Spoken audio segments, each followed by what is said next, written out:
لله نحمده ونستعينه ونستغفره ونتوب إليه ونعوذ بالله من شرور أنفسنا ومن سيئات أعمالنا من يهده الله فلا مضل له ومن يضلل فلا هادي له وأشهد أن لا إله إلا الله وحده لا شريك له وأشهد أن محمدا عبده ورسوله لا نبي ولا رسول بعده. Ma'asyiral muslimin wal muslimat, kaum muslimin dan muslimat yang semoga senantiasa dimuliakan oleh Allah Azza wa Jalla. Marilah kita terus bersyukur kehadirat Allah Azza wa Jalla karena pada kesempatan malam yang berbahagia ini kita kembali dipertemukan oleh Allah, diberi kekuatan, kesempatan, taufik dan hidayah darinya sehingga kita mampu menghadiri kajian rutin di setiap hari Selasa. Semoga Allah Azza wa Jalla memberikan kita ilmu yang bermanfaat sehingga bisa kita amalkan sebagai bekal untuk menghadap kepada Allah Azza wa Jalla. Salawat dan taslim semoga selalu tersampaikan kepada baginda Rasulullah sallallahu alaihi wasallam, kepada seluruh keluarganya, para sahabatnya dan umatnya yang setia mengikuti tuntunannya sampai hari kiamat. Ma'asyiral muslimin wal muslimat yang dimuliakan oleh Allah Azza wa Jalla, insyaallah kita lanjutkan pengajian rutin membahas kitab Ahkamul Janaiz, hukum-hukum seputar jenazah yang ditulis oleh Syekh Al-Albani rahimahullahu taala. Dan kita masih membahas seputar yaitu as-salatu alal janaiz, salat jenazah.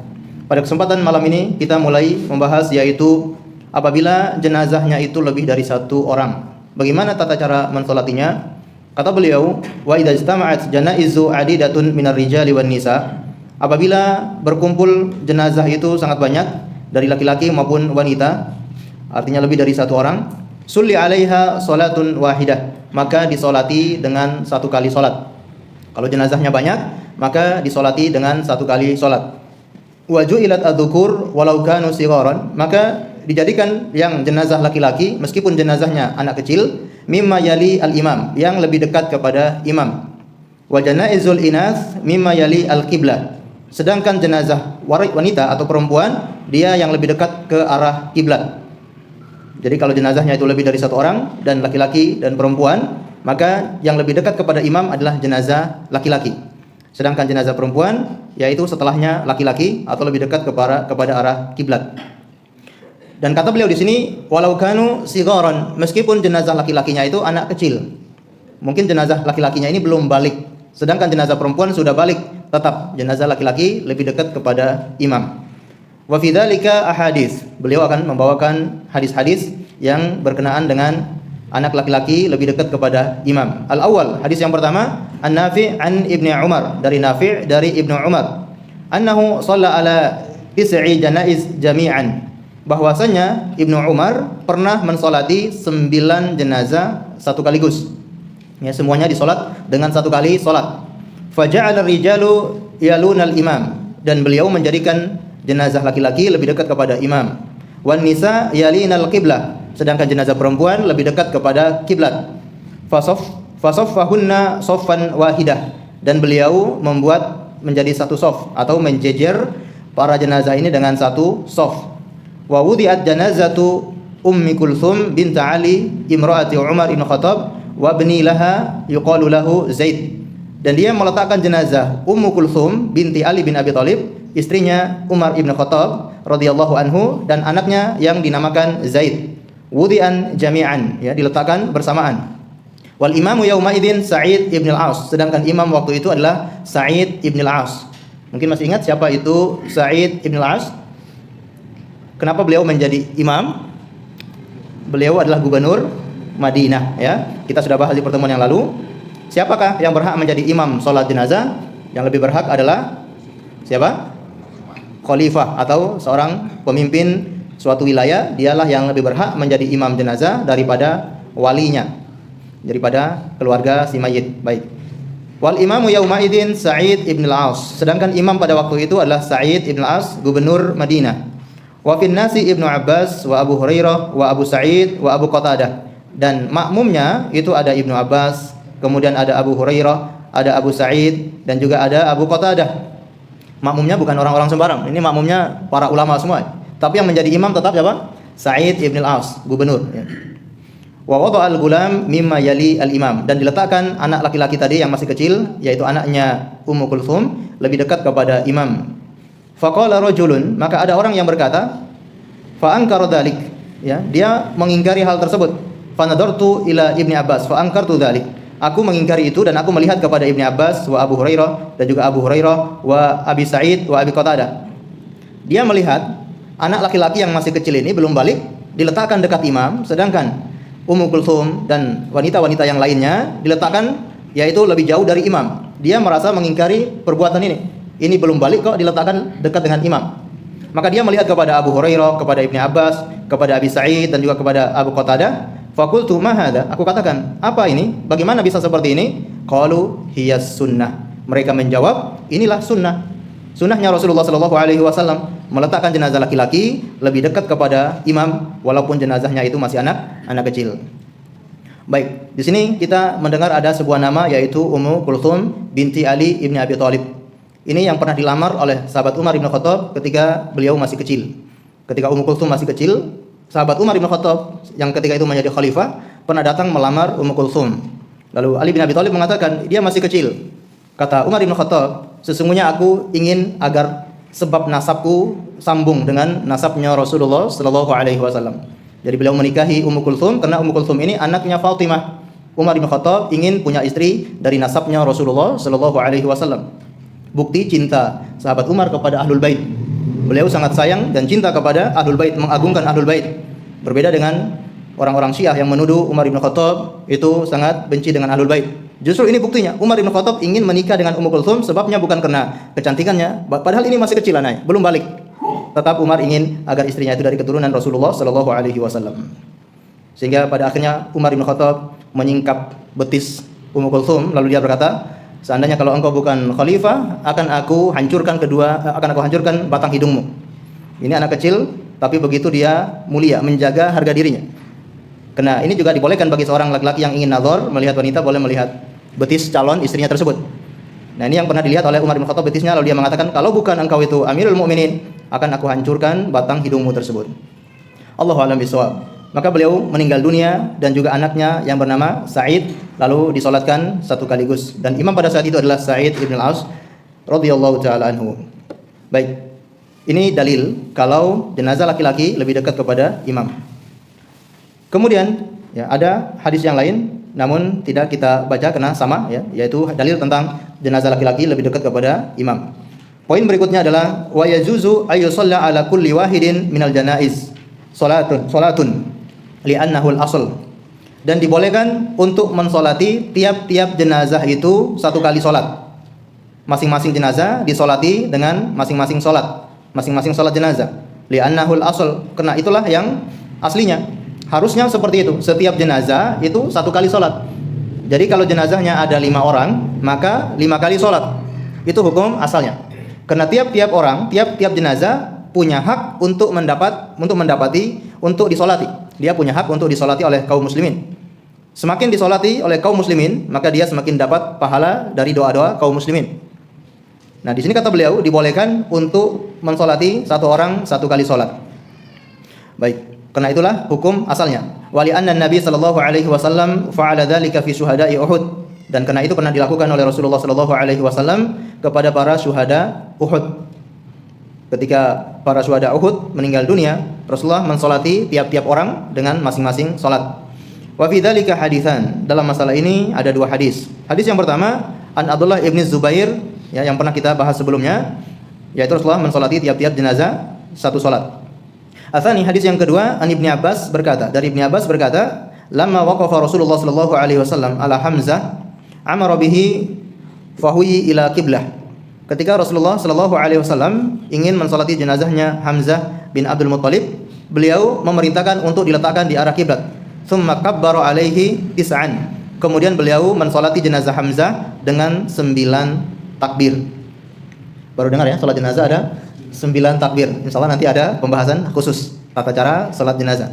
Beliau mensolati dengan 9 takbir. Tsumma jama'a ilaihi syuhada. Kemudian beliau mengumpulkan syuhada yang lainnya. Kullama utiya bi syahidin udiya ila Hamzah wa shalla alaihi. Ya, tiap kali jenazah didatangkan, dia datangkan yaitu di dekatnya jenazah Hamzah, kemudian salat atas jenazah tersebut. Wa la syuhada'i ma'ahu hatta shalla alaihi. Ya, begitupun seterusnya sampai selesai para syuhada tersebut.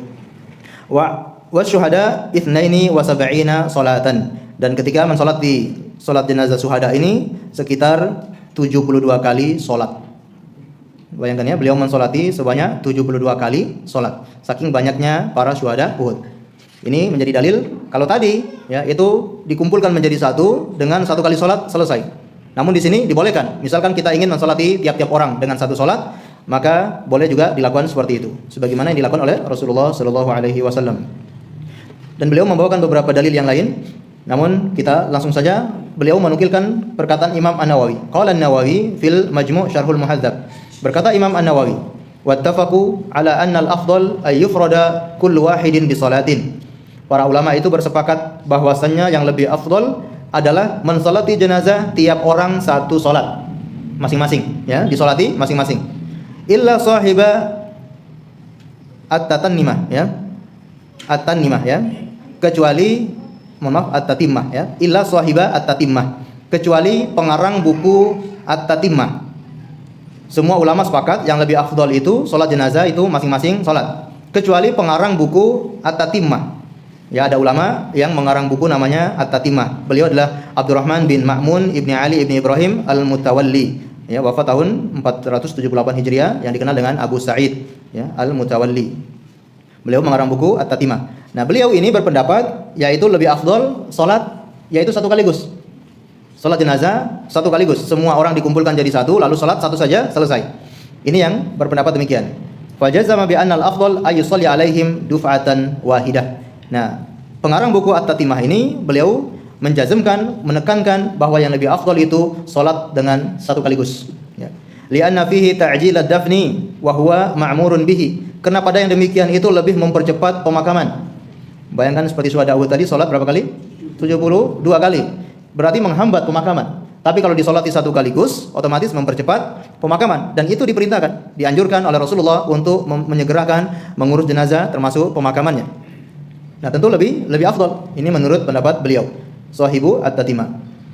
Wal madhabul awal, sedangkan madhab yang pertama, ya, yaitu yang mana?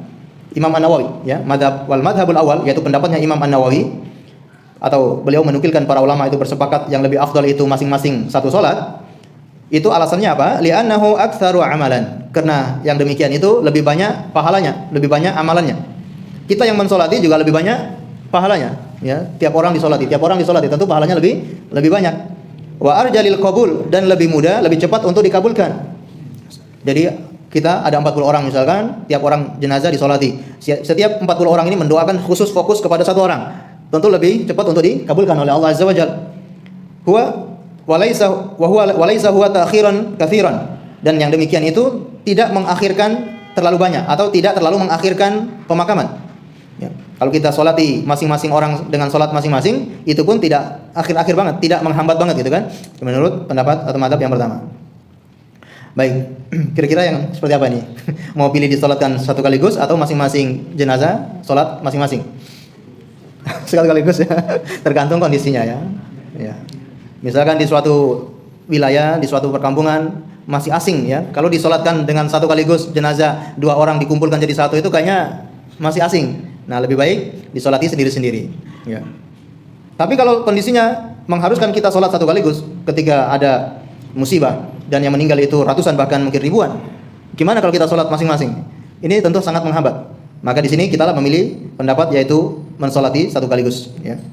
Terutama seperti di dua masjid suci, Masjidil Haram dan Masjid An-Nabawi. Bagaimana kalau tiap-tiap orang itu disolati, padahal jenazahnya itu banyak, jamaahnya sudah keburu buyar. Setelah salam saja sudah semua siap-siap untuk buyar.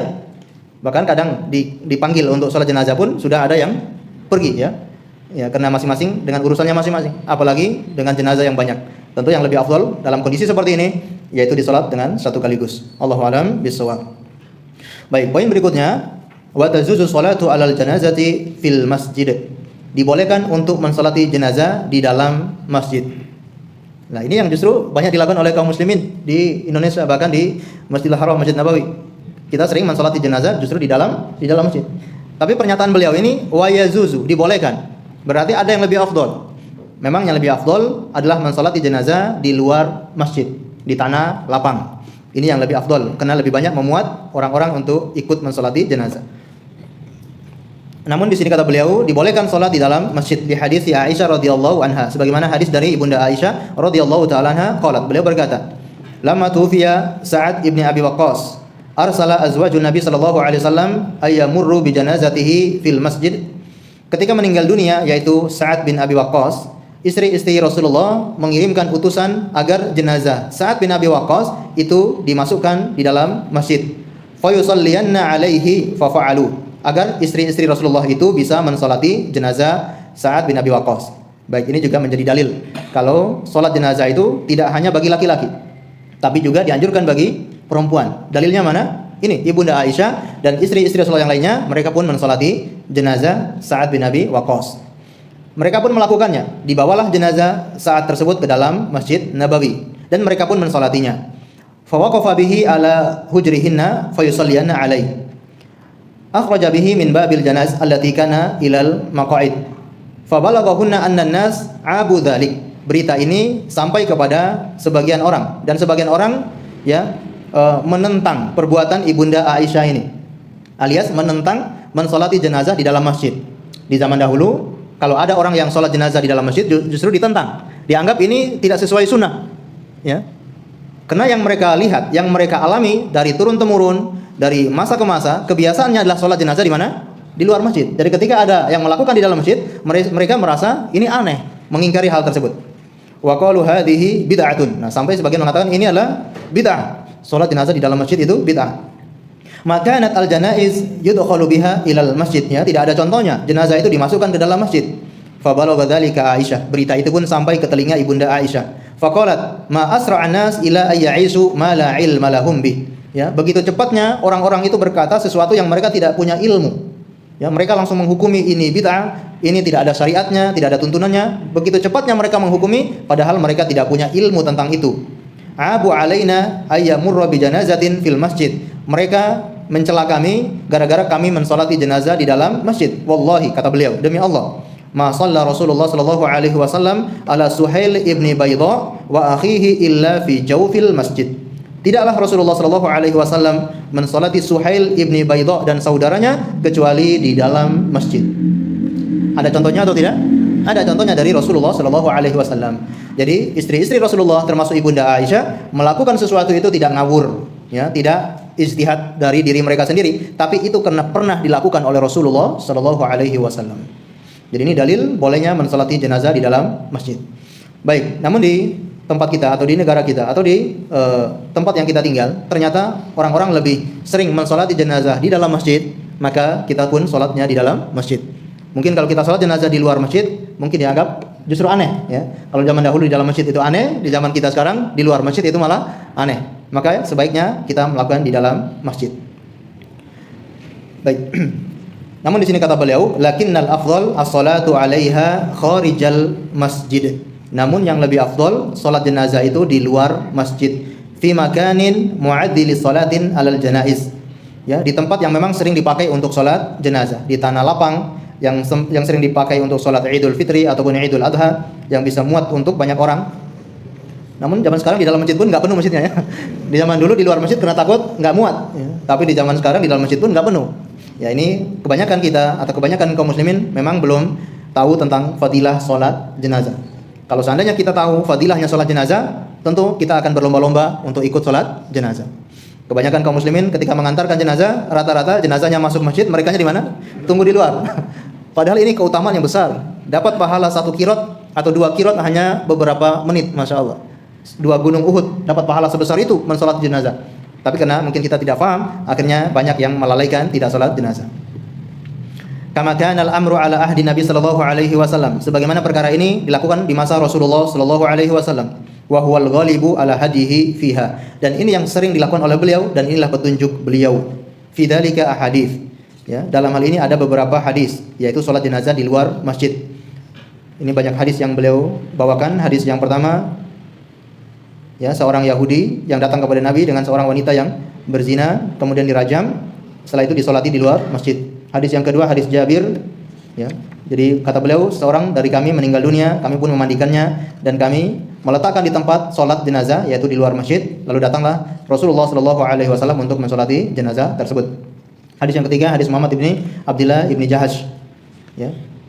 Baik. Hadis yang keempat, hadis Abu Hurairah. Anna Rasulullah sallallahu alaihi wasallam na'a an-Najasi fil yaum alladhi mata fihi. Rasulullah pernah mengumumkan kematian Raja Najasi pada hari di mana wafatnya raja tersebut. Fa kharaja ilal musalla. Beliau pun keluar ke tempat salat, yaitu tanah lapang. musola, lapangan atau tanah lapang. Fasoffa bihim wa kabbara arba'an. Beliau pun membuat sof kaum muslimin, kemudian beliau takbir salat jenazah 4 kali. Hadis yang kelima, ya, sabda beliau, man shalla ala janazatin fil masjid falaysa lahu syai'. Barang siapa yang mensolati jenazah di dalam masjid, dia tidak mendapatkan apa-apa. Ya. Allahu a'lam bishawab. Mohon maaf, maksudnya falaysa lahu syai' itu tidak mengapa, ya. Tidak mengapa itu artinya afdalnya di mana? Di luar masjid. Barang siapa yang salat jenazah di dalam masjid tidak mengapa, ya. Bukan tidak dapat apa-apa, ya. Tidak mengapa. Artinya lebih afdalnya di luar masjid, ya. Baik. Poin berikutnya, wala yazuzu sholatu 'alaiha bainal kubur, dan tidak boleh mensolati jenazah itu di kuburan. Bagaimana, ya? Rasulullah pernah sholat jenazah yang sudah dikuburkan. Beliau melakukannya itu di kuburan. Baik, perlu kita pahami, ya, jenazah yang sudah dimakamkan dengan jenazah yang belum dimakamkan, belum dikuburkan. Kalau jenazah yang sudah dimakamkan, sudah dikuburkan, di sini hukumnya boleh. Seseorang, ya, kena ketinggalan sholat jenazah keluarganya atau orang tersebut, akhirnya dia datang ke kuburan orang tersebut, lalu dia salat jenazah di kuburan untuk orang tersebut setelah dimakamkan. Ini hukumnya boleh, sebagaimana ada hadis yang sudah kita pelajari. Namun maksud di sini beliau adalah tidak boleh mensolati jenazah di kuburan, yaitu jenazah yang belum dimakamkan. Kita bawa jenazah pakai keranda, ya, pakai keranda, lalu taruh di kuburan, lalu sholat di sana. Nah, ini hukumnya tidak boleh. Ya.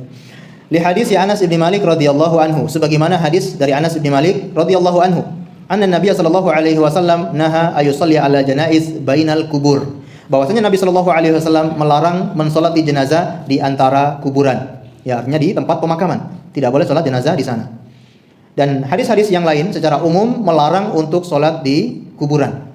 Salat di kuburan itu apakah salat di kuburannya, atau membangun masjid di kuburan, atau salat atau masjidnya itu menghadap ke kuburan, yang tidak ada pembatas antara masjid dengan kuburan. Ini semua larangan dari Rasulullah sallallahu alaihi wasallam.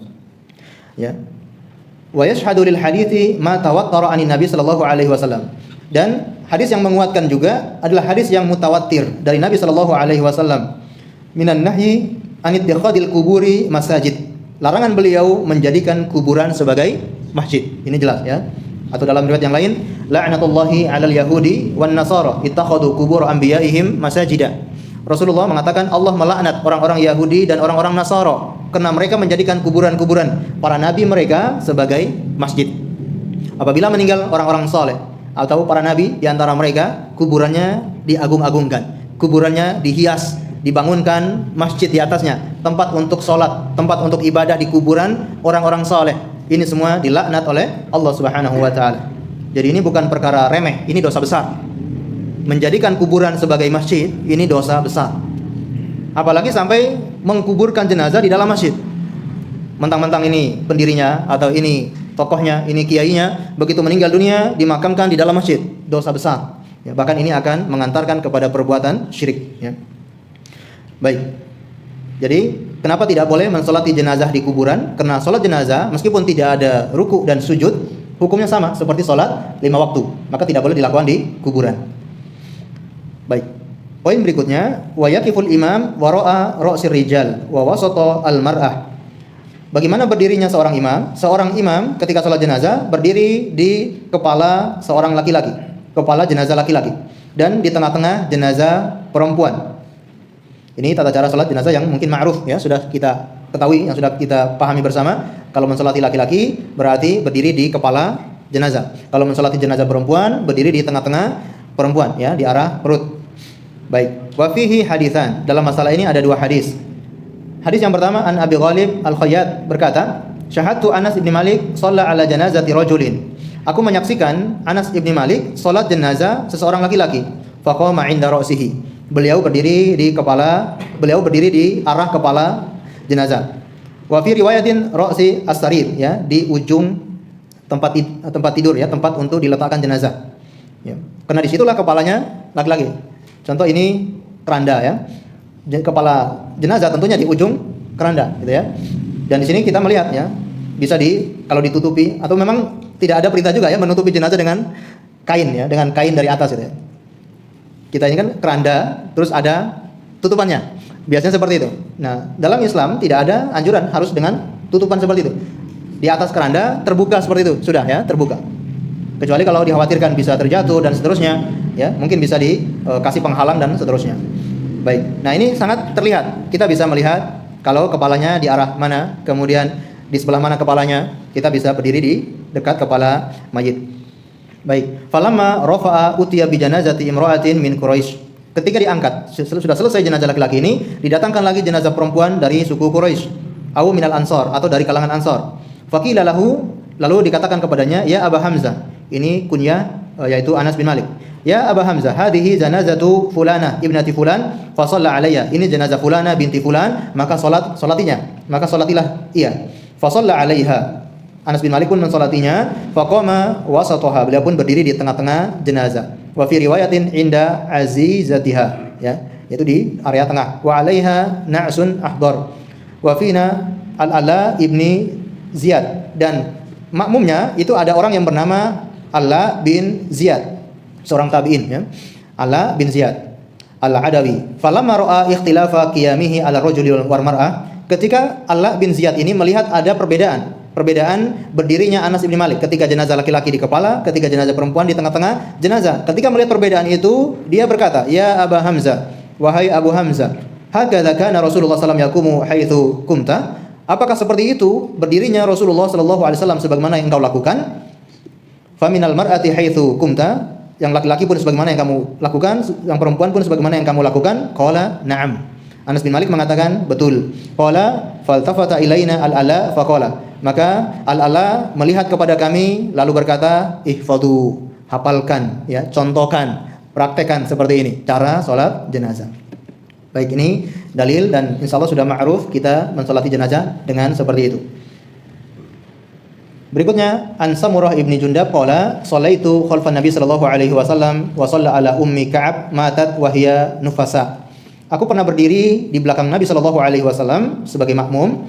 Wa shalla ala ummi Ka'ab. Beliau mensalati jenazahnya Ummu Ka'ab yang mana matat wa hiya nufasa, meninggal dunia gara-gara nifas atau gara-gara melahirkan. Faqama Rasulullah sallallahu alaihi wasallam li salati 'alaiha wa wasataha. Beliau pun mensalati jenazah ini lalu beliau berdiri di tengah-tengah jenazah tersebut. Allahu a'lam bishawab. Kemudian poin berikutnya adalah, ya, ini diantara tata cara salat jenazah. Ya, poin berikutnya kita akan belajar tata cara salat jenazah. Wa yukabbiru 'alaiha arba'an aw khamsan ila tis'a takbirat.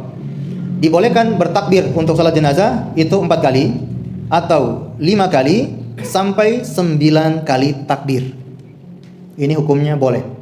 Minimal 4, maksimal 9, ya. Tidak boleh kurang dari 4, tidak boleh lebih dari 9. Kullu dzalika tsabata 'anin Nabi sallallahu alaihi wasallam. Semua itu terdapat dari contoh Nabi sallallahu alaihi wasallam. Fa ayyuha fa'ala ajza'ahu. Dimanapun atau berapapun yang kita lakukan itu sudah sah. Kita mau takbir 4 kali, 5 kali atau 9 kali, semuanya sah. Fal aula at-tanwi', dan yang lebih afdal, yang lebih utama adalah at-tanwi', yaitu tanawwu', berganti-ganti. Kadang 4, kadang 5, kadang 9, kadang 6, ya, supaya tidak bosan. Seperti itu, ya. Alasannya supaya enggak bosan atau supaya mengikuti tuntunan Rasulullah, ya, supaya mengikuti tuntunan Rasulullah. Nah, di sini kita perlu lihat ada amalan-amalan yang tanawwu', ada amalan-amalan yang tanawwu', yaitu apa? Amalan yang memang banyak versi. Datang hadis-hadis dari Rasulullah atau beliau mempraktekkan, mencontohkan, itu banyak versinya. Kadang jumlahnya sekian, kadang jumlahnya sekian, kadang tata caranya seperti ini. Ini boleh dilakukan berapapun asalkan memang dalilnya sahih. Nah, beliau akan mencontohkan. Ya, yang afdal, yang lebih utama adalah berganti-ganti.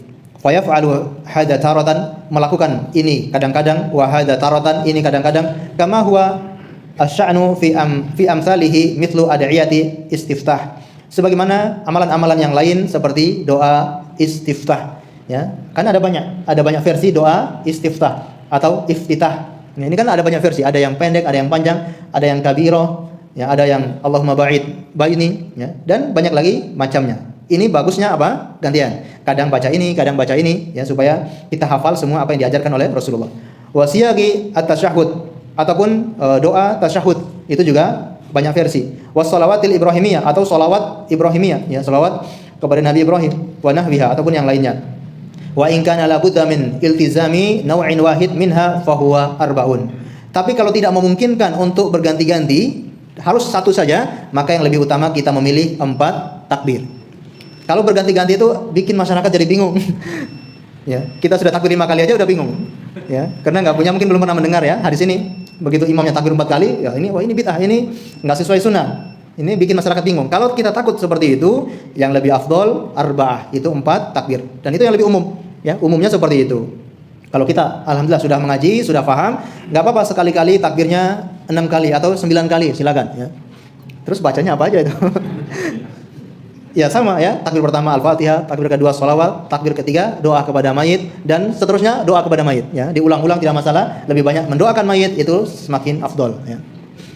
Bukan Al-Fatihahnya diulang lagi, bukan ya. Allahu a'lam bishawab. Li'anna al-ahadits fiha aktsar wa ilaika bayanu dzalik. Karena hadis-hadis yang menjelaskan 4 kali takbir itulah yang lebih banyak, dan akan beliau jelaskan hadis-hadis tersebut. Berikutnya beliau akan membawakan hadis-hadis yang menerangkan takbir 4 kali, 5 kali, sampai 9 kali. Yang pertama beliau membawakan hadis-hadis yang takbir 4 kali. Amal arba fa fiha ahadisun an jama'atin minas sahabah. Sedangkan takbir 4 kali atau 4 kali takbir itu ada hadis-hadis, dan ini banyak dari para sahabat Nabi. Al-awwal an Abi Hurairah. Hadis dari Abu Hurairah. Dan ini yang sudah kita pelajari sebelumnya atau baru saja kita baca sebelumnya, hadis tentang Raja Najasyi. Beliau mensolati jenazah Raja Najasyi secara gaib, wa kabbara alaihi arba'an. Beliau takbir sebanyak 4 kali. Hadis yang kedua dari Ibnu Abbas juga pernah kita pelajari sebelumnya, yang seseorang itu dimakamkan pada malam hari, beliau datang ke kuburannya lalu takbir 4 kali. Hadis yang ketiga dari Zaid bin Thabit fi salatihi sallallahu alaihi wasallam ala maula libani fulan fi qabrihi, yang mana Rasulullah sallallahu alaihi wasallam salat kepada maula, yaitu mantan budak dari Bani Fulan di kuburannya, wa huwa fil makan al musyar ilaihi, ya ba'da hadis Ibnu Abbas ya. Ini juga pernah kita terangkan, beliau takbir 4 kali. Wa an ba'di ashabi Nabi sallallahu alaihi wasallam fi salatihi sallallahu alaihi wasallam alal mar'ati al miskina. Rasulullah SAW juga mensalati seorang wanita miskin fi qabriha di kuburannya, juga takbirnya 4 kali. Yang kelima, hadis yang kelima, an Abi Umamah Al-Bahili radhiyallahu anhu berkata, as-sunnatu fi salati alal janazati ay yaqra'a fit takbiratil ula bi ummil Qur'an mufatahatan. Yang sesuai sunnah adalah salat jenazah pada takbir yang pertama membaca ummul Qur'an, yaitu Al-Fatihah sebagai pembukaan. Tsumma yukabbiru salasan. Kemudian sisanya takbir 3 kali. Berarti berapa? 4 kali ya. Wa taslim indal akhirah, dan salam ketika takbir yang terakhir. Dalil yang keenam, an Abdullah ibni Abi Aufa berkata, inna Rasulullah sallallahu alaihi wasallam kana yukabbiru arba'an. Bahwasanya Rasulullah SAW kebiasaan beliau bertakbir sebanyak 4 kali. Baik, ini hadis-hadis takbir sebanyak 4 kali pada salat jenazah. Untuk takbir-takbir berikutnya insyaallah kita akan lanjutkan di pertemuan yang akan datang insyaallah.